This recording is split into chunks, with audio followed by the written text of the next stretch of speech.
All right, fellas, go ahead and keep it in the NFL with a look back on what is known as now as Black Monday. Three head coaches were fired on Monday. The Jaguars fired head coach Doug Marrone after a 1-15 season. The Jets also canned Adam Gase, despite winning two of his last three games.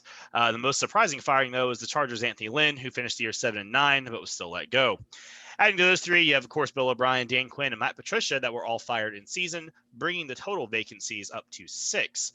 It appears that the rest of the league is going to be safe for now, as these are our six job openings. So, Jay, what do you think? List these guys. Any surprises? Well, I don't think there's a real big need to get into the mid-season firings. Of course, I thought the Bill O'Brien one, as much as I think we all agreed that was there was more than enough just cause for that to go down. I didn't particularly like the timing of it, but in the end, I think all three of those guys were deserving of the end of their employment at those particular locations, to put it mildly. But in the interest of these other three fine gentlemen with the highest degrees of integrity of the game, I might add. Listen, Adam Gase and Doug Marrone, you just can't excuse 1-15, 2-14. I mean, what else is there to discuss? I mean, pack your bags and get on out of here. I do have to say though, Adam Gase, you go 0-13, you win 2 of 3. We gotta put some level, one piece of shredded cheese of respect on that one. The way to go, Adam. You really came in hot there at the end. Really appreciate Hey, you. yeah, I really appreciate you, Adam. Thank you. Doug, yeah. in the case of Maul Dad Doug, as we like to call him from time to time, or as he's affectionately known down there poolside. I think Doug Marrone, in my estimation, is a competent football mind. I think me and Cody, share kind of the same feelings on this guy. But the guy never had a quarterback down there. In all actuality, they managed to squeeze one solid season out of Blake Bortles. Of course, he was buffered by a really strong run game with Leonard Fournette, and that defense was something special. But the front office, whether it's Tom Coughlin, whether it's Dave Caldwell, they just didn't do enough down there to help him. I mean, some of the the quarterbacks well. With Cody Kessler, Mike Glennon, Gardner Minshew. I mean, it's so bad down there in Jacksonville that you really. I have to be honest with you. Our boy Cody, he got a wee bit emotional. He's out there. He's out there before the season. He's really trying to talk himself into Gardner Minshew. And you just knew this was destined to be a complete train wreck. I mean, we're buying into the bus trips and the short jean shorts and the hair and the mustache and all the rest of it. This was happening before the season. Don't act like you got amnesia. But in the end, it was too much for Doug to overcome, and you can't keep your job at 1-15. And to be quite honest with you, it's unfair to Doug Marrone. I mean, the guy should have been gone last year. I mean, I just can't figure out what this was. It's just ownership asleep at the wheel. Wait. Why is it unfair to Doug Marrone? He got another year, NFL paychecks, got the benefit of being a coach. He got hooked up. It was free money. He been getting a stimulus package. From a from a financial perspective, I think it was absolutely right. But this was never going to work. And I think we could all see this coming. I mean, you come up with some fake Holy Trinity trifecta plan of Doug Marrone, Jay Gruden, and Ben McAdoo to, I guess between all of those, you'll transform a 6th-round pick into a 2nd-round pick, and it'll be okay. This was never going to work. And I think deep down in our heart, and his heart of hearts down there, who I'm talking about, the grand old host of this show, knew it wasn't going to work. So that's what you have there, and you know what happened. But at least you get the first pick in the draft, and you will see what they make of it. Maybe they'll bring Urban Meyer with them. We don't know. I think to some degree, the Anthony Lynn firing, I think that was, that's a bit of a head scratcher, and only because when you look at what happened this year, Justin Herbert as a rookie quarterback, pretty much just started. I mean, I don't think we anticipated that Justin Herbert would play this much this early, and I don't think any of us anticipate he'd play this well. Justin Herbert had one whale of the year.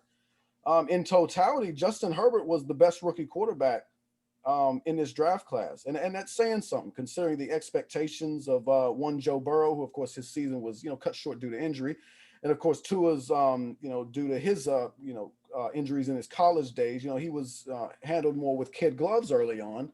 But still, to his credit, Justin Herbert performed admirably. And I think just the fact that you seemingly would like to think that you found a quarterback, maybe you would be somewhat interested in sticking with a coach who has been, 33-31. I mean, there's nothing great about that, Right. but we've seen far worse. I mean, you look at the records of this season by all these coaches. I mean, as we said, Adam Gase and Doug Marrone, they won 3 games. I mean, a rookie quarterback, 7-9. I mean, that's something. But I think in the end, what it may have came down to is just the continuous blown leads. I mean, I think outside of Atlanta, the Chargers just find the most incredible ways to fall flat on their face when they're trying to hold a lead. I mean, the Denver Broncos did it to them this year. I mean, it was seemingly a game that they could not win, and they looked completely inept through 3 quarters. And next thing you know, Drew Lock looks like John Elway for 1 quarter anyway. The rest of the season he didn't look like it. But it's just, if it's the Chargers, it's bound to happen. They could never hold leads. And I always think, even though a rookie quarterback, the Chargers are continually to, beyond the quarterback position are blessed with just talent seemingly everywhere. I mean, there are many teams that would like to have, a Melvin Ingram and a Joey Bosa, a Mike Williams and a Keenan Allen, Hunter Henry at tight end. And of course, they've had their own, some injury troubles, but I think the Anthony Lynn firing is somewhat of a head scratcher, even though I've never been that much of a fan. As I've always said, I don't think there's a much difference than Anthony Lynn and Vance Joseph when he was coach of the Denver Broncos. So, you start with Anthony Lynn. So I start with Anthony Lynn. And one of the things I look at when I look at these coaches getting fired, I love myself some Black Monday, and it ain't just because the word black in it. But look, here's the deal. I look at all these quarterbacks, and one thing I've learned about the NFL is this: for head coaches, it's 2 types of head coaches. It's a head coach that has a quarterback and a head coach that's looking for one. And usually, when you're looking for one, you're about to get fired. So I'm looking at this. Bill O'Brien, he had a performing quarterback. Dan Quinn, performing quarterback. Matt Patricia, performing quarterback. Adam Gase, okay, you want to tell me Sam Darnold was up and down? Okay, I give you that, but I thought he performed enough where if you would have put some pieces around him, you would have got a good product. Doug Marrone might be the one guy that can say, wait a minute, after Blake Bortles, bounced or whatever, who did I really have? So he might. When Blake Bortles is the best thing you had, he didn't have a quarterback. That's the long and short of it. So he might be the one guy that gets to say, hey, I didn't get a quarterback. Anthony Lynn, yes, I understand. I'm with you, Jay. I am definitely with you. I thought Anthony Lynn, and I said this on the show, I thought Anthony Lynn would at least get another year because of the upward trajectory that Justin Herbert was on. I think it's unfair to bring in a new guy when you got a quarterback that was trying to figure it out in his rookie year. You kind of figure it out together. But, I mean, it is what it is. He got fired. But when I look at these 6 guys, I just play that game. Which guy had a quarterback? Which guy was looking for a quarterback? For the most part, most of these guys had a quarterback. Doug Marrone didn't. So that'll get you fired. But I'm going to tell you just like this. All 6 fires was justified. I mean, it wasn't like when I seen the Anthony Lynn news, I was like, what? Oh my, what? That dude, go find somebody better. Like, I wasn't feeling like that. But, if it was one guy on the list that I thought could have got another year, it was him. Now, I want to say this, and I had called this a week or 2 ago. I think Urban Meyer will be the next head coach of Jacksonville. Why? Because I'm of the like mind of this. They're about to draft Trevor Lawrence. You need a college mind quarterback that knows those younger systems to coach a rookie quarterback and marry that quarterback to that coach to start building success in the future. I'm not saying it's going to happen overnight, but I think it will happen. How do I know? Look at Arizona. They're taking steps towards success. Kyler Murray, Cliff Kingsbury, they're getting married together. They're growing up in the system together.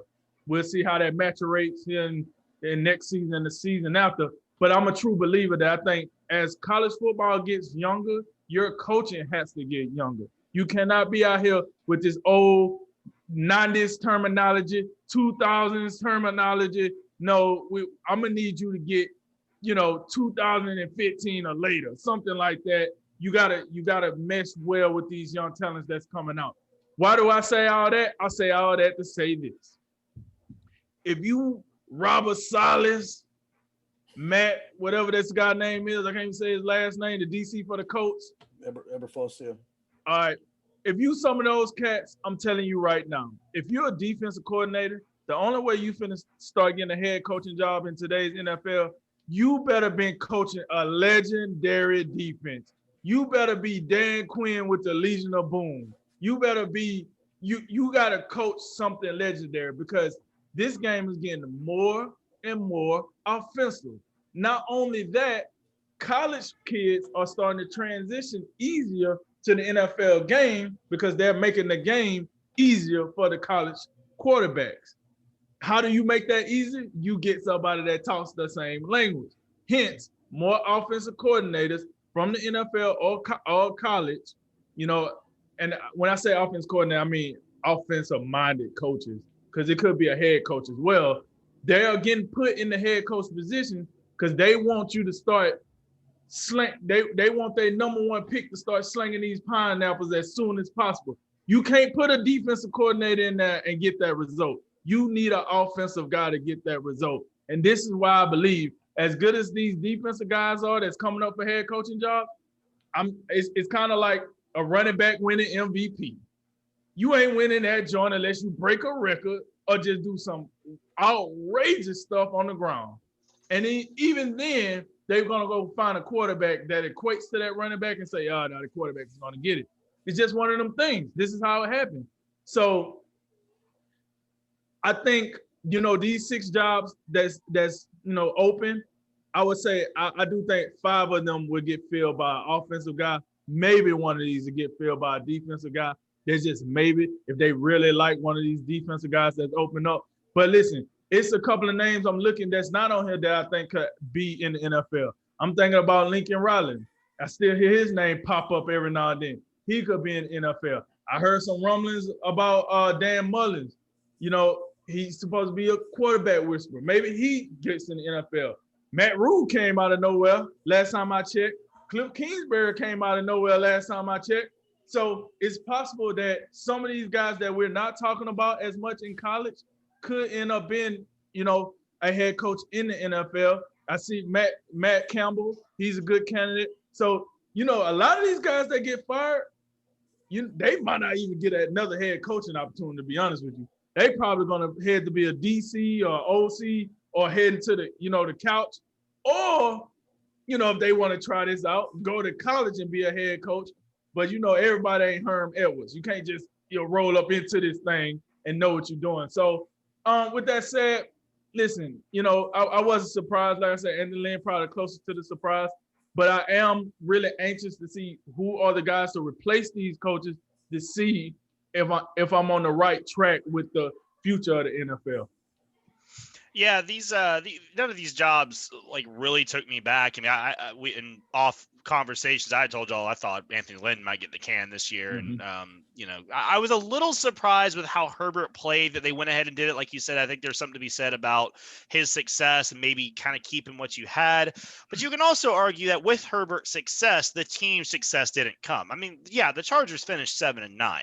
Okay, but they won their last 4, including a win against Kansas City when all their players were resting. I mean, their last 4 games of the season were Atlanta, Vegas, Denver, and Kansas City. I mean, none of those really jump off the paper like, whoa, wow. I mean, I don't think any of those teams – I think they knocked Vegas out of the playoffs. The other 3 teams are already out of the playoffs, so it's not really a big thing. They were basically 3-7, when – I'm sorry, 3-9 when the playoffs mattered. So it looks a little better at the end of the tenure than it does. And I think the problem with Anthony Lynn really came down to managing the clock, special teams, coaching decisions. 9 of their last 11 losses last year were within a score. And this year, all but 2 of their losses were within a score. I mean, besides, of course, the Patriots absolutely just destroying them for no reason. But it just seems also, I was going to say, I think they slapped on some of that Phillip Rivers era on top of that too, because, I mean, he was the coach. last year or whatnot too. So I think that Right. went into the equation as well. Right, but I mean, after a playoff appearance in 18, you go 5-11 and 19, and then you have another disappointing campaign where you're basically 3-9 when the season matters, despite Herbert playing as well as he did. I think when you get a guy like Justin Herbert and you realize, oh crap, I've got a guy. I don't have just some dude. I don't have a Jared Goff or something or a Sam Bradford. I've got a guy with Justin Herbert. You go out there and you get him everything he needs to succeed. You get him a coach, get him a coordinator, et cetera, et cetera. Same thing Jacksonville's going to do. Oh, we have a guy with Trevor Lawrence. He ain't just some dude.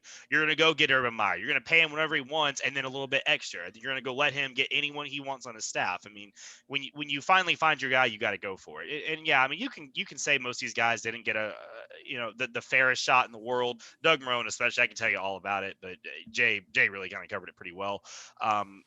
Again, you gave the man one elite defense one year, and then you just basically stripped the roster year after year after year. What was he supposed to do? But being a nice guy and whatever, that doesn't win games. And I don't think that he's a guy that can really coach anything out of a roster. And when I look at a head coach, I say, is this guy good or is he just okay? Can he give me what I have on paper or does he give me more than what I have on paper? Jaguars are a 1-15 team on paper, gave you 1-15. I mean, and is what it is. So I feel like all these guys kind of shared that. They just gave you what you had, nothing more. But I think Drake, you make an interesting point. There's a lot of guys in these ranks that are coming up, and I think a lot of college coaches in the next 4 or 5 years are going to be jumping ship. I think you're going to see a lot of guys like Dan Mullen and Matt Campbell. They're going to be looking for NFL jobs versus top tier coaching jobs because of the transfer portal and the likeness and image thing. College football is going to change, and it's going to change fast. And a lot of these guys are going to go, look, I'm not going to sit here and recruit guys all day and then spend the whole season trying to keep them happy and grovel into them. Like, I'm tired of it. I'm just going to go to the NFL where I pay a dude or I don't pay a dude. I'm done with it. So I think that the thing with Dan Mullen's interesting. A lot of Florida rumors. His ice is getting real thin, real fast over there. I don't think he's going to get fired this year, but down the list, I think guys like Eric Bieniemy and Brian Daboll are two guys you really look at. Bieniemy was he's a top candidate. I think everyone's interviewed him except maybe the Texans as of yesterday. I don't know if they did it today. And Daboll is a guy that took Josh Allen from bum status to MVP. So I mean, it's there's some really good coordinators and there's some really good guys in college that could come up. And we mentioned Joe Brady in Carolina. He may get a job young. May try that Sean McVay stuff out. So there's a lot of good candidates, but I think that I'm hoping they land Urban Meyer for Jacksonville. That's what I'm hoping for. We'll see. I just want some winners, and I want someone who's won a game before to come here. Other than that, man, let it fall where it may.